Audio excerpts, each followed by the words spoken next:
Hello guys, आशा करते हैं कि आप सभी अच्छे होंगे। और हम लोग मॉडल्स पढ़ रहे थे, यूज़ ऑफ मॉडल्स। तो आज हम लोग पढ़ेंगे मस्ट के बारे में, ठीक है। तो मस्ट का प्रयोग हम लोग कहाँ कहाँ कर सकते हैं, किस किस रूप में कर सकते हैं, आज हम लोग पढ़ेंगे। तो मस्ट का जेन्युइन अर्थ होता है अवश्य चाहिए, ठीक है। इस चीज़ को याद रखिएगा, मस्ट का जेन्युइन अर्थ क्या होता है, अवश्य चाहिए। चलिए, तो मस्ट का प्रयोग जोरदार सलाह, आज्ञा, बाध्यता, कड़ा निर्देश के व्यक्ति के लिए किया जाता है। मस्ट का प्रयोग किस किस चीज़ को दर्शाने के लिए किया जाता है? जोरदार सलाह, आज्ञा, बाध्यता, कड़ा निर्देश, ठीक है।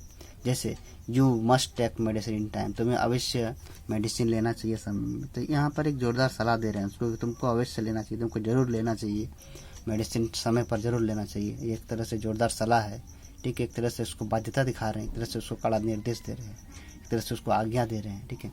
You must be back by 11 o'clock, तुम्हें अवश्य वापस और आ जाना चाहिए बाय 11 o'clock, 11 बजे तक तुमको वापस आ जाना चाहिए। तो एक तरह से इसमें भी जोरदार सलाह, बाध्यता, कड़ा निर्देश प्रकट हो रहा है। You must do as you are told, तुम्हें अवश्य करना चाहिए, तुम्हें जरूर करना चाहिए जैसा तुमको बताया गया है। तो यहाँ पर भी वही चीज़ बता रहा है, कड़ा निर्देश, बाध्यता प्रकट हो रहा है, कड़ा जोरदार सलाह दिया जा रहा है उसको कि तुमको अभी जरूर करना चाहिए जैसा तुमको बताया गया है। Candidates must answer all the questions, candidates को जो है क्या, अभ्यर्थियों को क्या करना है, जरूर अवश्य आंसर देना है, जरूर आंसर देना है ऑल द क्वेश्चन, सभी प्रश्नों का।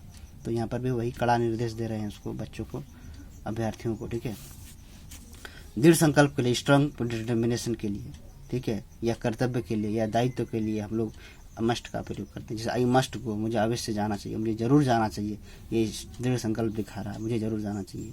आई मस्ट बी ऑनेस्ट, मुझे जरूर ऑनेस्ट होना चाहिए, मुझे अवश्य ईमानदार होना चाहिए, ठीक है। ये स्ट्रांग डिटर्मिनेशन को दिखा रहा है, स्ट्रांग कर्तव्य को दिखा रहा है, दायित्व को दिखा रहा है कि हमें ईमानदार होना चाहिए, जरूर ईमानदार होना चाहिए, जोर दे करके बोल रहे हैं, ठीक है।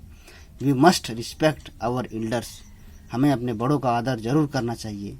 कर्तव्य, ऐसा कर्तव्य, जोरदार कर्तव्य को दिखा रहे हैं, ठीक है, दृढ़ कर्तव्य को दिखा रहे हैं, जोरदार रूप से बोल रहे हैं कि we must respect our elders. You must obey your parents, तुम्हें अपने माता पिता का अनुसरण करना चाहिए, जरूर करना चाहिए, अवश्य करना चाहिए। एक तरह से हम प्रेशर दे करके बोल रहे हैं, ठीक है। तो जब भी प्रेशर दे करके बोलना होता है तो हम लोग मस्ट का यूज करते हैं। शुड से कम प्रेशर का पता चलता है, मस्ट से ज़्यादा प्रेशर का पता चलता है, ठीक है।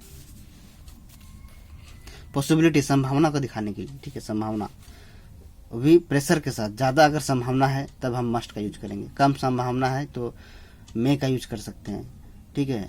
उससे भी कम संभावना है तो माइट का यूज कर सकते हैं, लेकिन अगर सबसे ज़्यादा संभावना है तो मस्ट का यूज करेंगे। जैसे he must be sleeping there, वो वहाँ सो रहा होगा, ये संभावना 100% संभावना है कि वो वहाँ जरूर से जरूर सो रहा होगा, मतलब श्योर वो सो रहा होगा। He must be sleeping there. She must be 40 years old, वो जरूर 40 वर्ष की होगी, मतलब कि वहाँ पर हम संभावना दिखा रहे हैं कि 100% की वो 40 साल की ही होगी। ही मस्ट बी ए थीफ, वो एक जरूर चोर होगा, रहा होगा, ठीक है, वो एक जरूर एक चोर रहा होगा। एक यहाँ पर हम भी क्या कर रहे हैं, पॉसिबिलिटी दिखा रहे हैं, जोरदार possibility. There must be a mistake there, ठीक है, वहाँ अवश्य गलती रहा होगा। तो भी पॉसिबिलिटी, स्ट्रॉन्ग पॉसिबिलिटी है कि अवश्य 100% गलती रहा होगा। कहने का मतलब कि 100% वहाँ कोई ना कोई गलती है, ठीक है। There must be a mistake there. जब भी हम लोग को पॉसिबिलिटी, जब स्ट्रॉन्ग पॉसिबिलिटी दिखाना होता है तो हम लोग मस्ट यूज करते हैं। उससे कम पॉसिबिलिटी दिखाना होता है तो हम लोग मे का यूज करते हैं। फिर उससे कम पॉसिबिलिटी दिखाना होता है तो माइट का यूज करते हैं या कुड का यूज करते हैं, ठीक है। आज के लिए इतना है।